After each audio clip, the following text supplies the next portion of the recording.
మేము ఆయనను చూసాము, క్రీస్తుని మేము చూసాము, యేసు ఆ రక్షకుని మేము చూసాము, యేసు అనగా రక్షకుని మేము చూసాము, ప్రజలందరినీ పాపము నుండి విడిపించి ఆయన ఉన్నాడు నజరేతులో అంటే ఈ నతానీయులు ఏమంటాడంటే, అసలు నజరేతులో అసలు మంచిది ఏదైనా ఉంటుందా? అసలు ఆ గ్రామంలో ఏదన్నా మంచి అని అంటారా ఎవరన్నా అన్నట్టుగా ఆ నజరేతు దాన్ని చాలా చులకన చేశాడు, చాలా చీప్గా తీసేశాడు. అయితే అక్కడే రాయబడిన మాట ఏంటంటే, యేసు నతానీయులు తన యుద్ధకు వచ్చుట చూసి, చూడండి ప్రియులారా, నజరేతు నుండి మంచిది ఏదైనా రాగలదా అని అతను అడుగగా, వచ్చి చూడమని పిలుపు అతనితో చెప్పినప్పుడు యేసు నతానీయులను చూసి ఆయన చూస్తాడు. ఈరోజు ప్రియులారా, చూచుచున్న దేవుడు ఈయన. ప్రతి పరిస్థితులు మనం ఆయనకి ఏం చెప్పనక్కర్లేదు, మన ప్రతి పరిస్థితి ఆయనకు తెలుసు.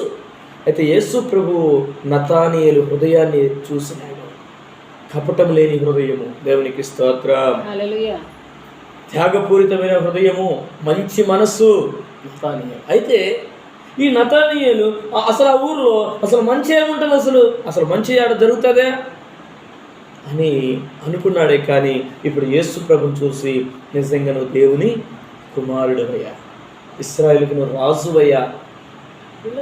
మన ఇప్పుడు సమరయ స్త్రీ జీవితం కూడా అంతే. సమరయ స్త్రీ జీవితం గురించి ప్రభు విప్పి చెప్పేసరికి తన లోగుడు సంగతి విప్పి చెప్పేసరికి, నా రహస్య సంగతులు చెప్పిన నేను క్రీస్తు కాడా, ఇదిగో నేను లోక రక్షకుని చూశాను, మీరు కూడా వచ్చి చూడండి అని గ్రామాన్ని మొత్తాన్ని దేవుని వద్దకు నడిపించింది. దేవునికి స్తోత్రం.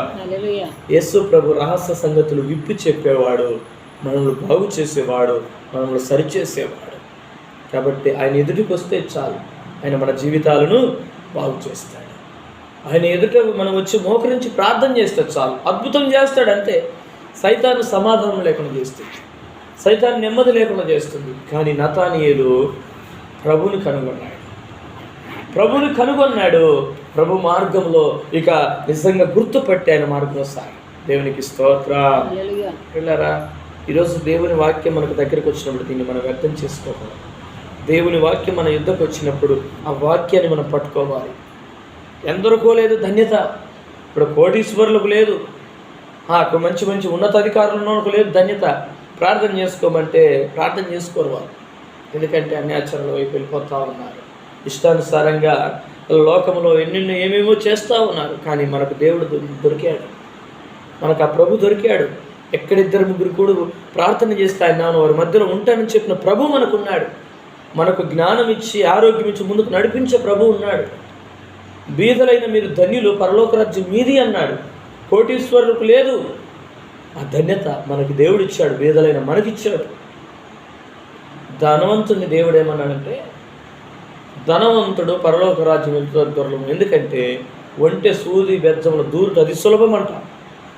ధనవంతుడు పరలోక రాజ్యము చేరడం కష్టమని దేవుని వాక్యం సెలవిస్తుంది.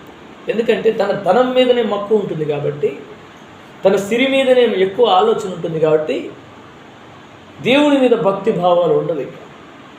ఈ లోకంలో మనకు అటువంటిది లేకుండా ఏ రోజుకి ఆ రోజు ఎప్పటికీ అప్పుడు దేవుడు పోషిస్తూ వస్తున్నాడు. బీదలైన మీరు ధన్యులు, పరలోక రాజ్యం మీది అన్నాడు. దుఃఖపడేవారు ధన్యులు అన్నాడు, ఎందుకంటే మీరు ఓదార్చబడతారు అన్నాడు. ఇప్పుడు దుఃఖముగా కనపడవచ్చు, దేవుని వాక్యం సెలవిస్తుంది. మీదటికి సంవత్సరం కల్లా దేవుడు ఆశీర్వాదించింది. అంచెలంచెలకు దేవుడు దీవిస్తాడు. మొదట నీకు కొద్దిగా ఉండినను తుదకది మహాభివృద్ధి చెందుతుంది అని దేవుని వాక్యం సెలవిస్తుంది. మొదటిగా కొద్దిగా ఉండవచ్చు, అయితే మనం కొంచెం విశ్వాసం, కొంచెం ప్రార్థన జీవితం, కొంత నమ్మకం ప్రభు మీద ఉంచితే ఇత్తనం ఎంతది? చాలా చిన్న ఇత్తనం. కానీ ఒక్కొక్క చెట్టు చూస్తే పెద్ద మాన ఉంటుంది, కానీ మానంతమైన ఉంటుంది ఇత్తనం. ఇత్తనం చిన్నదే, కానీ అది రాను రాను పెద్ద మానవ వృక్షమైంది. మంచి ఫలముల చేత నింప, అనేకులను నీడనిచ్చినట్టుగా, అనేకులు దాని కింద చేరదీసేటట్టుగా ఒక ఇత్తనము ఫలించి అభివృద్ధి చెంది పెద్ద వృక్షమైనప్పుడు, ఈరోజు మన జీవితంలో కూడా ఆ వాక్యం అనే విత్తనం మన హృదయంలో ఉంటే చాలు, మనము బహుగా ఫలిస్తాం. అటువంటి గొప్ప కృప ఈ కుటుంబానికి దేవుడు దయచేయును గాక. ఈ కుటుంబ ప్రతి అవసరతలు దేవుడు తీర్చును గాక. ప్రతి అక్కర్లు దేవుడు తీర్చును గాక. ఈ గృహమంతా వెలుగుమయంగా మార్చబడును గాక. ప్రతి సైతాను శోధనలు తొలగిపోను గాక. ప్రార్థిస్తాం. పరిశుద్ధుడైన యేసు ప్రభువా,